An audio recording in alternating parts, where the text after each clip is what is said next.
Good evening, everyone. My name is Tan. Today I present a neurosurgery case report. Patient information: patient name Đào Thanh Ti, 22 years old. His occupation is mason. Actress in Concur. He was admitted to Concur General Hospital at 9 a.m. October 28. Treatment plan. He got a headache after occupation accident. Recent illness. 3 hours before admission, while he was being in the contraction side without helmet, a 10 kilogram wooden bar fell on his head on the right side and from 3 meters high. After the accident, he fell down but still conscious and was able to sit up and felt pain in the right temporal area. No deforming, no bleeding, no convulsion, no weakened extremities. 30 minutes before admission, because of severe headache and vomiting and being confused, he was immediately brought to Concur General Hospital. Admission status: he is confused and Glasgow Coma score is 10 points with a M5, E2, and V3. Except severe headache and vomiting, swelling in temporal area in the right side, and pupil size and reflect in normal. For neurological size, negative. The vital sign: heart rate is 90 beats per minute and blood pressure is 140 per 80 milliliter of mercury. Respiratory rate is 18 breaths per minute, and temperature is 37 degrees Celsius, and saturation of oxygen is 99 as room air condition. But medical history unremarkable, so we skip. Physical examination 1 hour later. General appearance is still confused. The same vital sign, the BMI about 20.5. Physical examination, the head just have a swelling in temporal areas in the right side, and another one normal. It's cardiovascular and pulmonary normal. And but neurology, we have headache, vomiting, impaired eyes movement, and pupil reflect and sign normal and no weakened extremity. So, problem pattern. You have to know that in front of kind an injury kind of the brain, this kind of injury, you have to know, remember that the basic management can divide into 2 parts. One, resuscitation. 2, neurological survey. Yes. Firstly, we have to rescue resuscitation with the following the modality A, B, C, and then surgical examination. In surgical examination, we have to watch out 2 points. 1, the brain edema and increased blood pressure, increased ICT. Outpatient, 20 years old male patient, hospitalized because of severe headache, vomiting after being hit by a 10 kilogram wooden bar that fell on his head from above 3 meters high. So we have mechanism of injury occur. Clinical presentation performed with increased intracranial pressure and cushion child. This picture shows us the signs and symptoms about increased intracranial pressure. Yes. Following many textbooks, we have many signs, symptoms, and tests. But I can say for sure as you will never apply all of this in almost case. So I want to know that you have to control the lateral chromosomal and purple sign and reflect, pupil sign reflect. Yes, that's very too easy to assess the rapidly the status of patient. We just use lateral chromosomal and papaya. Yes. And our patients have headache.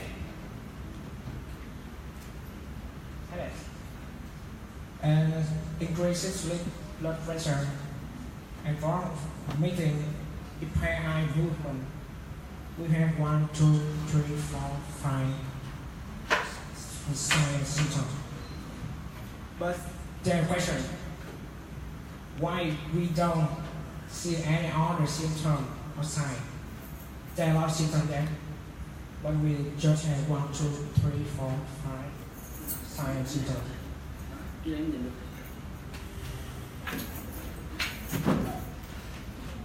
Because of the processing of the heart are not too fast, and our patients were admitted to the hospital quickly, so they are not full of the signs and symptoms. Yes. And the next question, we just have increased systolic blood pressure, not full of child, right? But I still following up the question child because if we wait there a full of child, it may be late. Yes. So we assessment. First, increase intracranial pressure (ICP). So we should check the brain MSCT after admission to diagnose, locate, and visual hypertrophy. Although they are not evident of ipsilateral cranial third nerve and contralateral hemiparesis or any other lesion of the brain, but we still consider a life-threatening condition. So once the management of ABC resuscitation is in hand, emergency operation is on the way. In neurology, the losses interval is a very important term. You have to keep in mind that the shorter lucid interval, the faster head rate. Our patient have lucid interval about 2.5 hours. This picture shows us the whole progressive patient. As a clinical test, we should just score X-ray first, and then brain MSD, track X-ray, complete set blood count, biochemical test, correlation function test, ECG to repair to the operations. But the brain MSD is going further to make diagnosis, and our patient is in onset of threatening signs and symptoms, so we have to do it as soon as possible. The clinical result, laboratory test, and normal molecular because normal range. ECG, normal. Track X-ray in the spine position, no evidence of a normal sign. Score is brain. Can you see the crack? A crack? Yes. The crack in the parietal bone stretched to temporal bone in the right side. Score and brain anesthesia 32 slides. This is a bone window. Can you realize the fracture here? Wait here. Here. Yes. And the same will return to the X-ray. This is the brain window. The brain window shows a left side hypodense, flexion, compression, the right lateral ventricle, but the middle structure are not displayed.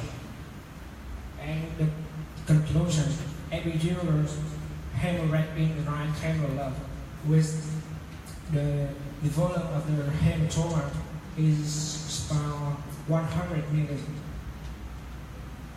Do you remember the formula to calculate the volume of a mass? Very easy.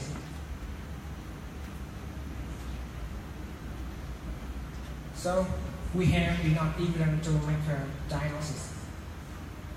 Once, right temporal epidural hematoma with blood growth on 10. So we consider this a moderate integrated hemorrhage. And parietal and temporal bone fracture, so we need to emergency operation. These few figures show us the indication of surgery and the therapy for many kinds of brain injury.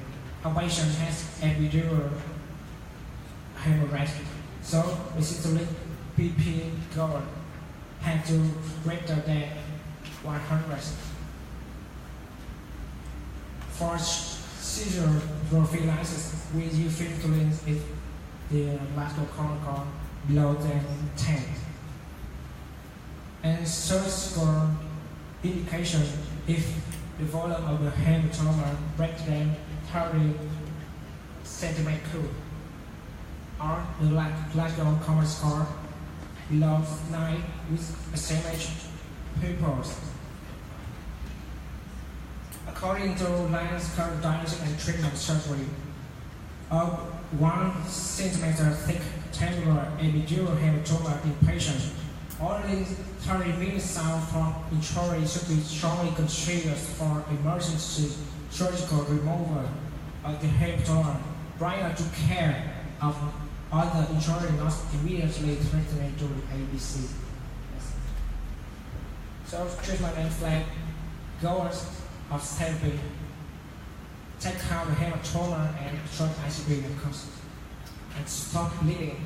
Combine the bone fracture, control the combination of surgery, for example, meningitis, recurrent hemorrhage, embolism. And now we'll go surgical methods: craniotomy, evacuation of epidural hematoma, and anesthesia methods, the intubation is necessary. The patient lying on the left side, a hole saw incision 20 centimeters. Then we split the securement layer, and then we can observe a long crack from the temporal to occipital bone. 5 holes are drilled to open the 8 and 10 centimeter bone flap. We take out 90-gram hematoma and another 1 gram. We place a sponge and take up the dural layer. Inspect the hemorrhage, flex drainage into security layer. 2 layers closure and cover the wound by close bandage. Post-operative evaluation. Yes. After the surgery and more than 10 days of treatment, our patient had a good prognosis with vital signs compared to no brain. No complaining of headache. Bones are dry and clear. There are significant difference between the two fields. The below field taken after 2-day arm operation.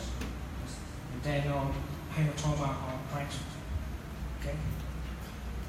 Last medication, we use monitor paracetamol and chymotrypsin. To transcript, we use diazepam. Anti-hemorrhagic, we use transamine. Antibiotic, we use amoxicillin combined with sulbactam. Deltoid, we use paracetamol. Nutrient, soap, milk, and the patient is tried hospital after 10 days of hospitalization. So thank you.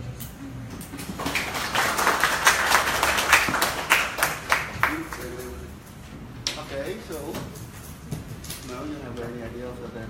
The 50 student, and you know him, that in your session, work with you already? You know him already? Yes. So you have any explanation or comment or anything about the lecture or dissertation?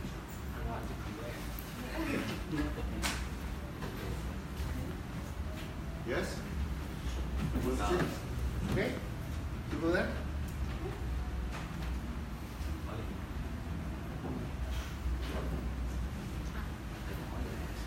Okay, you have your idea of first. I think that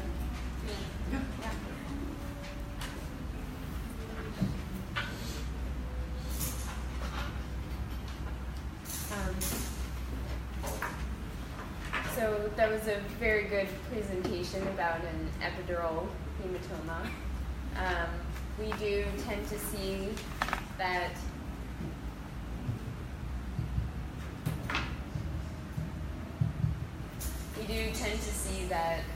interval where patients will come into the hospital and be awakened with it, and within the 2.5 hours they go downhill very quickly. So that was completely appropriate in this setting. Đây là một ca rất là hay, tức là một cái ca điển hình của cái tụ máu ngoài buồng trứng trong khoảng thời gian 2 tiếng rưỡi là bệnh nhân thay đổi rất là rõ tri giác. Điều đó chứng tỏ rằng cái chấn thương nó, cái khối xấu trộn của nó đã hình thành và nó phù hợp với cái thời gian cho mình thấy là cần phải giải quyết ngay. Many times after doing a surgery, we get a scan afterwards in order to make sure that the blood is gone, which is exactly what was done here.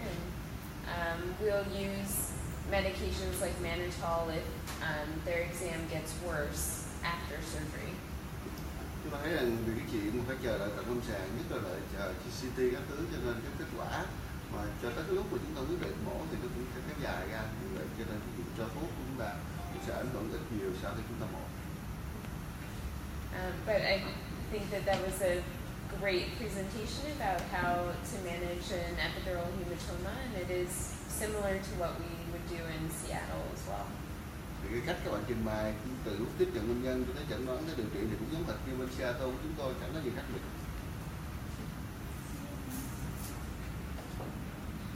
Okay, what is that? Why the Israel school need a photo in the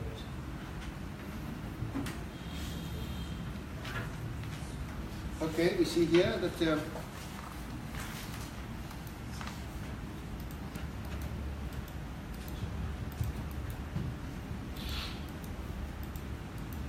this comes Israel.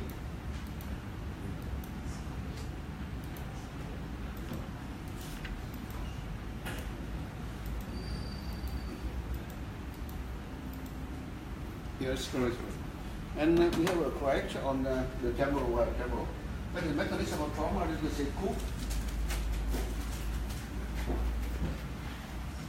And please tell us about the coup, the mechanism of coup in this case. So when we use the term coup in a contra-coup injury, it deals with the bruising of the brain itself, the meat of the brain.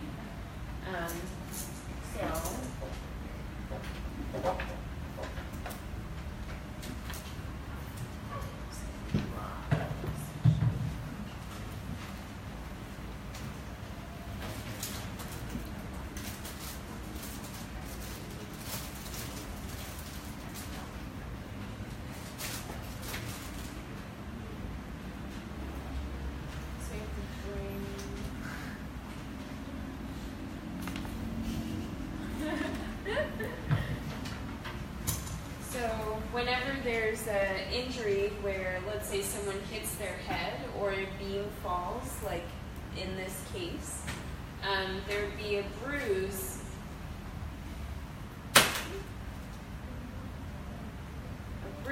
Where the beam hits, and then this bruise in the brain is what we call the coup injury. Yeah. Đây là một cái chấn thương mà chúng ta thấy rằng cái tụ máu nó ngay cái chỗ bệnh nhân bị chấn thương luôn ở ngay thái dương, ta gọi đây là cái cơ chế chấn thương cú, tức là chấn thương do một cái vật di chuyển đập vào cái đầu đang đứng yên, là gọi là cơ chế của cú. But because the brain is in a fluid inside of the rigid skull, it will rebound and actually hit the other side of the skull, and it can cause another injury in the opposite area, and that we call the contracoup. Thì chúng ta biết rằng trong não nó có cái dịch, cho nên nếu mà chấn thương ngay cái phía thái dương đó nhưng mà máu tụ ở phía sau thì ta gọi là contracoup. So it's the actual bruising in the brain caused by pushing against the skull after an injury like that we call the coup injury. Và đây cơ chế này chúng ta thấy rất là rõ là cơ chế chấn thương của cú. Is there anything you wanted to add? Chúng ta biết là cú là một cái vật di chuyển đập vào đầu đứng yên, còn contracoup là cái đầu di chuyển đập vào vật đứng yên. So sometimes you can have bruising of the brain associated with the other types of hematoma, like epidural or subdural hematoma, but it's usually separate from that hematoma that we were talking about in this case. Cho nên khi chúng ta có một bệnh nhân chấn thương như nào, cái điều quan trọng của chúng ta là phải chẩn đoán cái đường bệnh nhân nó có máu tụ ngoài màng cứng hay là dưới màng cứng. Và đương nhiên những cái hình ảnh như vậy chúng ta cũng phải để ý tới cú hay không cú trong chấn thương cũng như là các cái tổn thương thực tế mà chúng ta thấy được trên phim ảnh.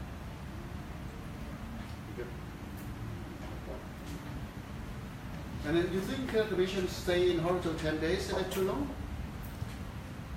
So I'm not sure what other medical problems or comorbidities may have happened along the way.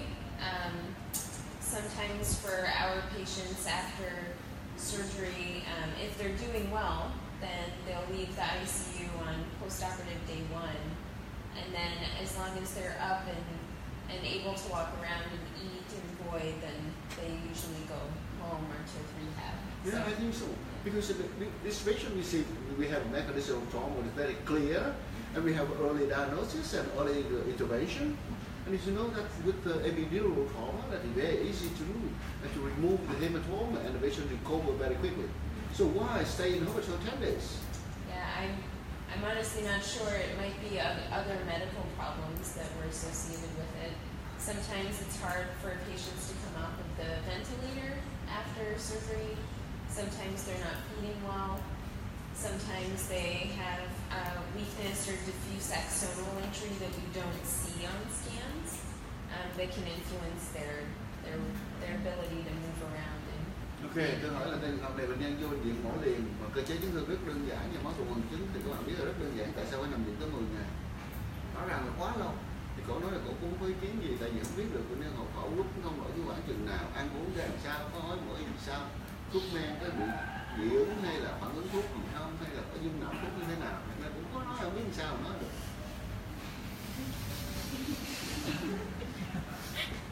Rõ ràng trong trường hợp này nằm viện quá lâu. Nếu ở nước Mỹ nằm viện vậy là chết. Nhưng một máu tụ ngoài bằng cứng vậy là một ca mổ ngày sau vậy.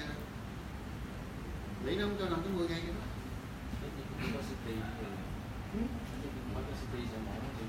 Nó gì đi 2 ngày đó. Có gì đi 2 ngày sau đó. Because we have the result of MST after operation, 2 days after operation. That's very clear and very normal. And osteosynthesis in this case very good. Very good. We found out that the result of MST after operation that is very good osteosynthesis. Chúng ta xem tiếp cái CT sau mổ, các bạn thấy bác sĩ đã kết hợp xương rất là tốt. Này. Okay, so that is very good. Yeah. Very good osteosynthesis. Yeah. So we don't care. Well, we don't care about the meningitis. We don't care about anything else. So why stay in hospital too long? I don't know why.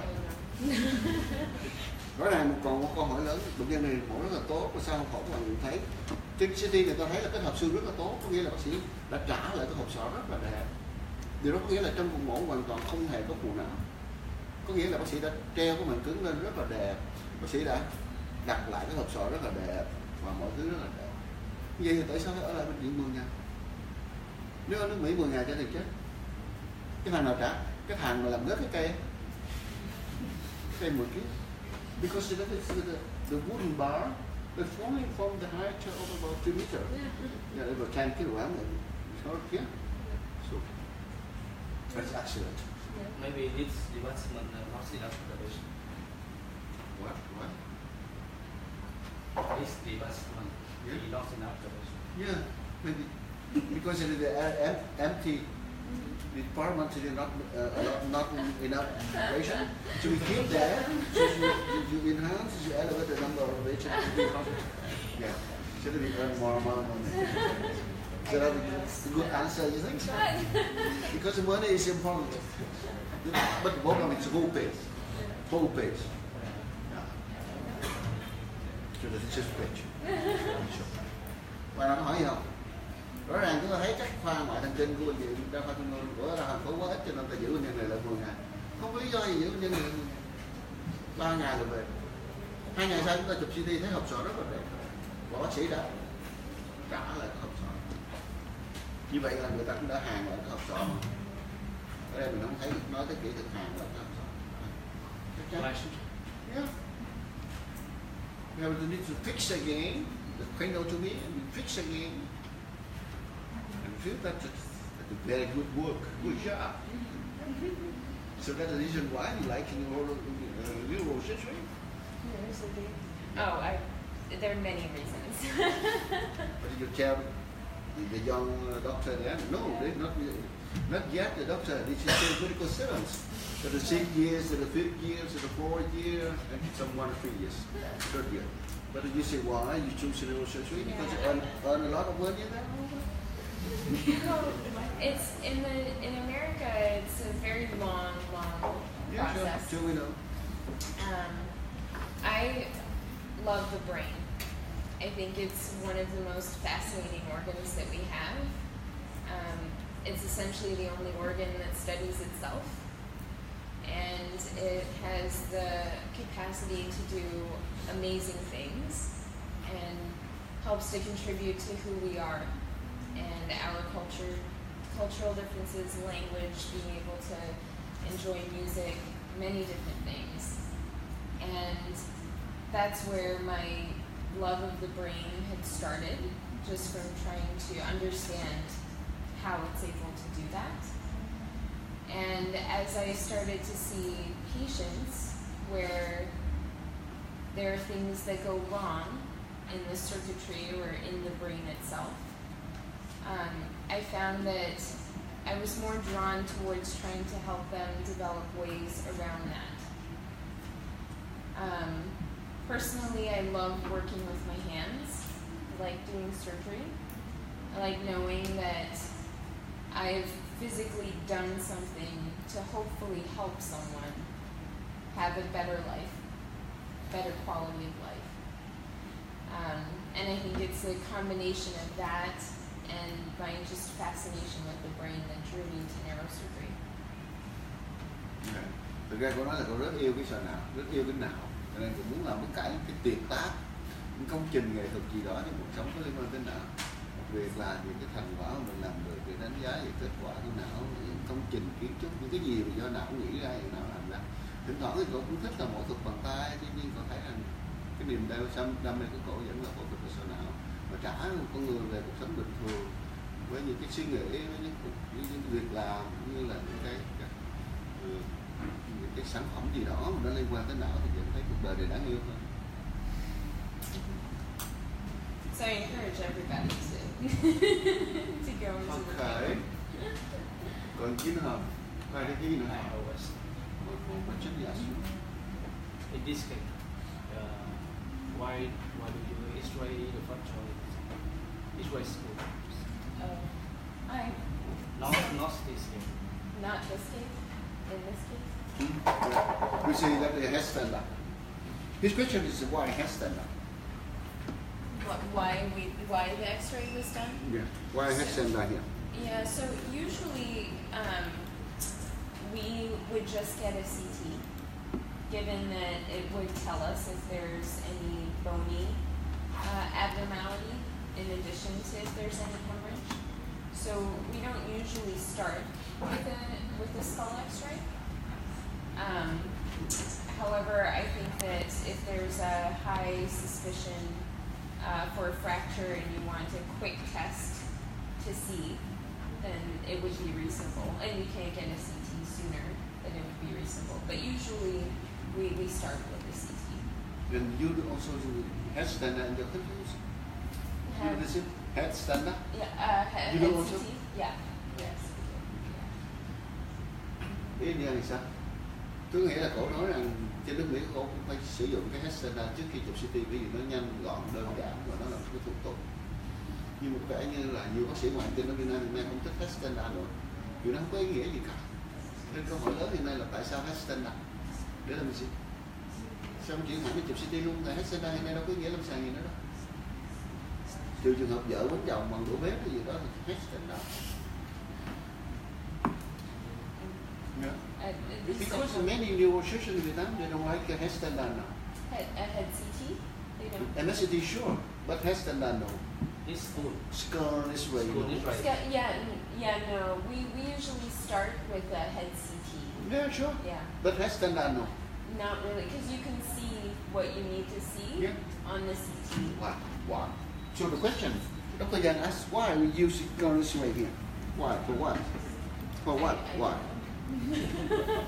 Câu hỏi của chúng ta đây là tại sao phải chụp sọ não để làm gì? Vì hiện nay tất cả bác sĩ ngoại kinh đều không thích cái phim này. Trừ phi chúng ta chứng minh bệnh nhân gãy đốt sống còn. Có nghĩa là bệnh nhân có một cái chấn thương té từ cây xuống hay gì đó mà cần loại trừ gãy đốt sống còn. Nhưng hiện nay CT đâu có chụp luôn. Gãy hết sẽ đàm có giá trị. Đường nứt hay không có đường nứt chả có giá trị gì.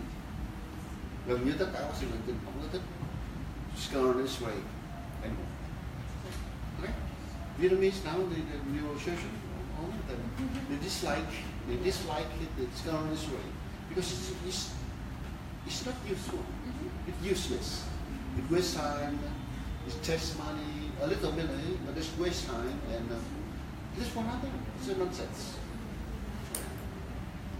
Rồi câu hỏi gì nữa? Nếu hết thì thầy mời, nhưng mà chỉ mời các lớp trưởng. Chỉ có lớp trưởng mà hỏi. Ở đây bao nhiêu lớp trưởng? Cổ, người trình bày, đánh giá. Thầy mời kìa. Nhưng thầy không thể mời hết như đây được. Chỉ mời lớp trưởng. Vì ban đầu tất cả những ai lớp trưởng thì biết rồi. Nếu ai không hỏi gì hết thì chúng ta cải chết. I invite to the head. One more question. In this case, so he is in this case. Sort of bleeding? Yes. He has a way of bleeding. Where is it bleeding from? Yeah, I mean, I think that it could also be a distal, like dural branch of MMA, but the fracture seems to be close to that dural as well, so it could be bone bleeding as well. No, but the bone is outside of the diameter. Yeah, and the epidural is outside as well. Cô nói rằng bác sĩ Giang hỏi là máu này từ đâu tới đi để gây nên máu tụ ngoài màng cứng, thì cậu nói là chắc từ bể xương rỉ vô, nhưng mà tôi nói là không thể, tại bể xương nó nằm tuốt ở ngoài, trong khi cái này thì nó nằm ở trong. Đương nhiên cậu nói là máu tụ ngoài màng cứng thì nó nằm ngoài màng cứng, cho nên cái này là từ xương gió. Khi nào mà dưới màng cứng thì rõ ràng là trong trường hợp này không giải thích được tại sao, còn này ngoài màng cứng giải thích được mà. Thì cậu nói là do xương nó rỉ. Do you think about MMA? I would as well. I mean, when I do the cranium, we just look and coagulate whatever we saw usually. But I wouldn't be surprised if it was aggressive bone bleeding as well. Anomaly? I think the source of bleeding is Yeah. I think that's completely reasonable. From what? MMA. Yeah, sure. Chắc chắn là từ động mạch nào rồi, nhưng mà vấn đề là từ đâu? Kể tới.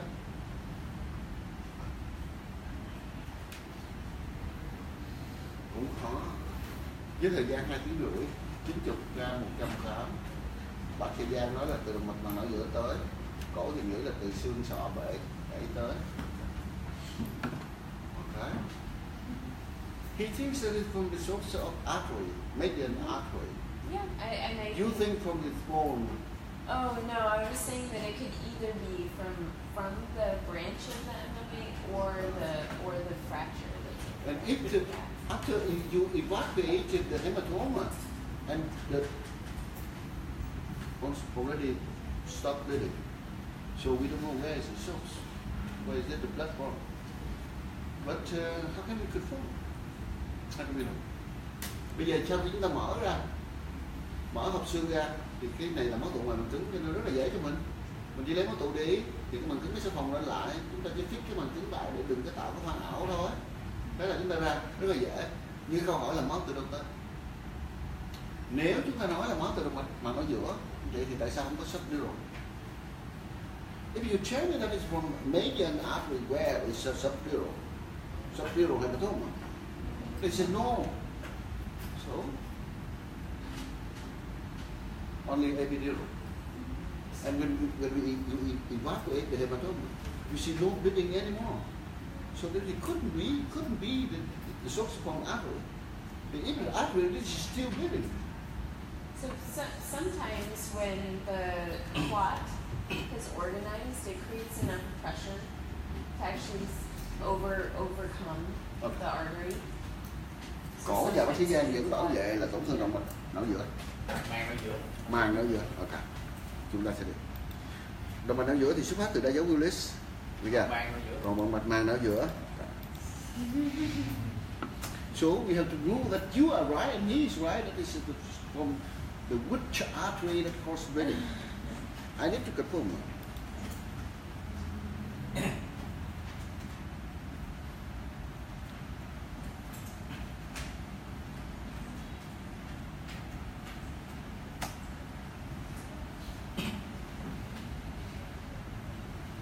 Okay, now we have a median meningeal artery. We have it here. Middle meningeal artery. Đây bác sĩ Giang nói là máu xuất phát từ động mạch màng não giữa. Okay. That is middle meningeal artery. Yeah, you are right. I totally agree. Rồi, chúng ta dừng lại đây. Không còn câu hỏi nào nữa. Như vậy nguồn máu chảy từ động mạch màng não giữa chứ không phải mạch não giữa nha. Mạch não giữa nó xuất phát từ cái giáp Willis, nó tuốt cái sâu lắm mà. Này tuốt ở ngoài. Okay. When you remove the hematoma in epidural, when you send patient bone to the tissue on when. So the only time that we would leave the bone off is if the dura and the brain seem to swell, but the majority of the time we'll actually put the bone back on for the epidural hematoma, like this case. Rồi bác sĩ Giang hỏi là khi nào phải gửi cái mảnh xương hồi nãy mình đục ra phải gửi đi ngân hàng. Thì có nói khi mà cái não nó không có lồi nhiều áp lực, nó không tăng cao thì mình đặt lại cái tội tin như rồi. Cái trường hợp này nó không có lồi đó thì đặt lại. Trừ khi nó lồi nhiều quá đặt lại không đưa thì gửi ngân hàng. Việt Nam mình gửi ngân hàng vài bữa mình đi chết. Tôi chạy lên Sài Gòn lấy cái mảnh xương nó về, nó không chôn bệnh nhân nó cứ đòi xương trả xương lại cho tôi. Because in Vietnam when the patient died and you send the bone in the bank and you need to go to the bank to take it back and to bury the patient with the bone. If you don't do that, the ghost will return and ask you, give me back my bone, every night you tap at your house and your door and say, give me back my bone, please. So you couldn't sleep well. Bệnh nhân nó cứ ghé nhà nó đòi bài trả xương lại cho tôi, quan ức quá đại nhân ơi. So we show up that way and just leave it. So no more question? No? In my opinion, The patient when the lower Glasgow coma scale about 4 or 5 points and brain agitation. After we go the last week when we send the ball. Yeah. If there is severe brain swelling, herniation, and a poor neurologic exam, we will take the clot out. We'll open the dura. Yes. And then we'll put a dural substitute over it. We give it here. No. Much more big here. This is- You bury the bone here. No. Sure. Under the skin. There's some Yeah, some sure, people that's do not bad. that. Because the Glasgow scale only 4 or 5, that means the patient nearly dead. Yeah. So you keep it here. If you don't have to go to Saigon and far away to sell it and to take it back. So you leave it here. And if the patient still survive, and after that, If you put the ball in here, yeah. 3 months ago, 3 months later, the ball is smaller. But if patient still survive, Yes. we are not sure the patient survive or not. Yeah, because if it must go about 4 or 5, that means that the hope of survival is very low. So Although, I think with epidurals and in young patients that sometimes you have a big improvement that sometimes you don't expect. So we tend to be very aggressive with the younger patients. Nếu bệnh nhân còn trẻ thì khả năng sống sót cao hơn. Lúc đó mình sẽ làm những cái mà gọi là tích cực hơn. Còn những bệnh nhân lớn tuổi 70, giờ nó vô 4 điểm, 6 điểm, 5 điểm. Có đâu một kêu con cháu đến Sài Gòn gửi hộp sọ tới mệt. Rồi đi nửa tiếng sau lấy ra rồi. Biết bao nhiêu chịu chịu. Ok, anh nói gì? If the Glasgow score is 40 or 50 minutes twice, surgery in case. Still surgery. So it depends on how much of the clot. But if there's, for an epidural hematoma, over 1 centimeter or over 30 milliliters, we will take them to surgery. It doesn't matter what their GCS is. That means 30 millimeters we don't need to open. We need to open. So if it's less than 1 centimeter, Yeah. sometimes depending on how they look, what their GCS is, we may watch them closely and get another scan. But a lot of times we will end up taking them to surgery as well. Tùy theo lâm sàng thôi, những câu hỏi như vậy rất là khó trả lời. Ví dụ như bệnh nhân vô mình chỉ có chút xíu họ giảm cái điểm Glasgow thì mình biết là nó có phát tụ nó xuất hiện rất là nhanh. Và trong trường hợp chúng ta cần có kết quả lâm sàng nhanh để chúng ta mổ cho sớm. Trong trường hợp đi vô mà 3-4 tiếng sau Glasgow nó mới giảm có 1 điểm thì chúng ta biết là có phát tụ nó xuất hiện chậm. Nhưng còn tùy theo lâm sàng thì không có thể nào mà để được mà kiểu nhất thiết là bệnh nhân vô là như thế nào, để chụp CT liền hay là bao lâu. Nếu câu hỏi đó tới sau nào chúng ta không phải tùy theo cái thời gian hình thành có máu, nhưng mà thời gian hình thành người ta gọi là phản tính. Okay. Any question? Indication for surgery epidural in here different. It may very good. Indication the epidural in the lateral portion. Yeah, if there's bleeding, we are very aggressive with the posterior fossa because you have the brainstem that's close by, and so any pressure there can be very devastating. So almost all of the time, if we see a little bit of blood there with compression on the brainstem, we'll go in and take it out. And mostly if there's a bruise in the cerebellum or the base of the brain down here, we'll do a fairly big decompression where we take the bone off posteriorly here and let the cerebellum swell. Infratentorial? Mm-hmm. You mean? Infratemporal. Cái sĩ Giang hỏi trong trường hợp khó mà có máu tụ mà nó nằm ở cái hố sau thì sao? Đó là những trường hợp người ta gọi là infratentorial, tức là dưới lều. Đây là những trường hợp phẫu thuật rất là khó, tại vì nó chèn thẳng vô trong cái trung tâm điều hòa, ta gọi là vô trong cái hành tủy đó. Thì những trường hợp như vậy là những cuộc mổ đòi hỏi là cái trình độ cao, phẫu thuật viên trình độ cao và các cái kỹ năng kỹ xảo cao và nguy cơ cao, ta gọi là infratentorial.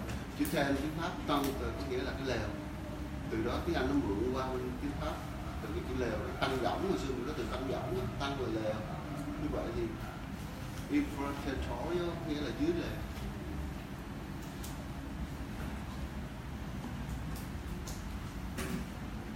Okay, no more question. Máu tụ ngoài màng kính hố sao thì tụi anh không phải để từ 30 mét khối ra mổ, mà nó có dấu hiệu chèn ép trên CT rồi thôi. Ví dụ như là mình nhìn trên CT mình thấy là bí nhạc nó tư hoặc là dẫn tới trình điều.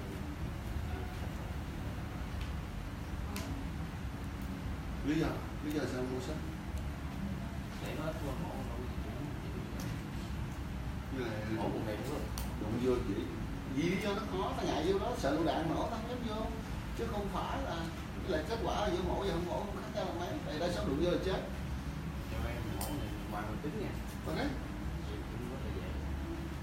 không phải vấn đề mình nên làm sao, vấn đề game medicine. So we talk about the technique of then we go into infraterritorial, epidural hematoma. In sad, we need to wait for a long time to wait for the hematoma big blood, because if the epidural we don't need to operate when the hematoma about 30 or 40 cubic centimeter, that is not yet enough for us to operate so early. We wait for much more bigger. In the posterior They've lost fossa. the compressed the far ventricle. So you wait for that. Yeah, for the compression of the board, but Oh. he waits for that. Okay. You choose only 30 milliliter of hematoma you operate. So- He chooses much more. So that's above the supratentorially. Infratentorially, we honestly don't tend to see a lot of epidural hematomas infratentorially. The majority of them are contusions or bruises or strokes, and in that setting we are very quick to decompress if there's any decline in their neurologic status, even if the fourth ventricle is open. Okay. Cậu nói chung mình dùng này cũng hiếm gặp. Nên là cậu cũng chưa gặp nhiều lắm đâu. Đương nhiên người ta phải đợi cho nó có đầy đủ triệu chứng, bởi vì ít gặp chuyện này và phẫu thuật. Chuyện này chúng ta phải có cái tiêu chuẩn của nó, đừng đợi chèn ép gì đó, đợi có đủ lớn gì đó. But yeah, we rarely see the epidurals in the infratentorial space. Chung dữ liệu phải chỗ dễ chơi, đừng chơi chứ mình. Nhiều cổ không phải, nói chung là cổ không phải. Okay. Tôi hỏi gì không? I have a question. According to the book, the temporal lobe has the function of motor. So can you pronounce the seizure in this case? Yeah, so it seems like in this case a big part of the clot was also in the parietal lobe. Yeah. A little more than temporal, but you're right that if there's injury to the temporal lobe, that there can be increased chance of having seizures. But given where this was, I'd expect that there may be some sensory problems and perhaps motor, but it wasn't as far forward as I think the strip was. But I'll have to see the imaging again.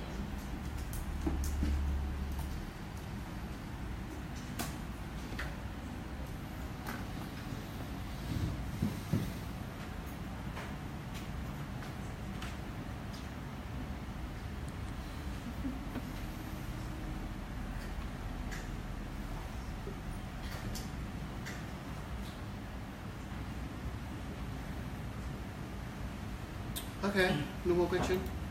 Chúng ta nghĩ này.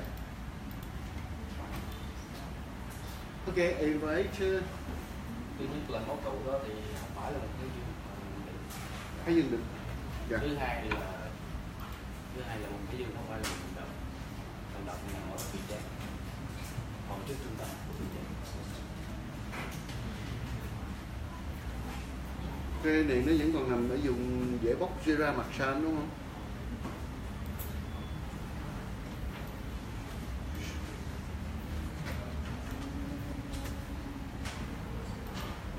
Temporal ear.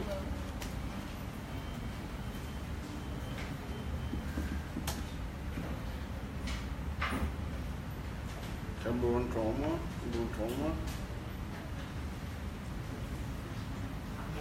Okay, we stop here.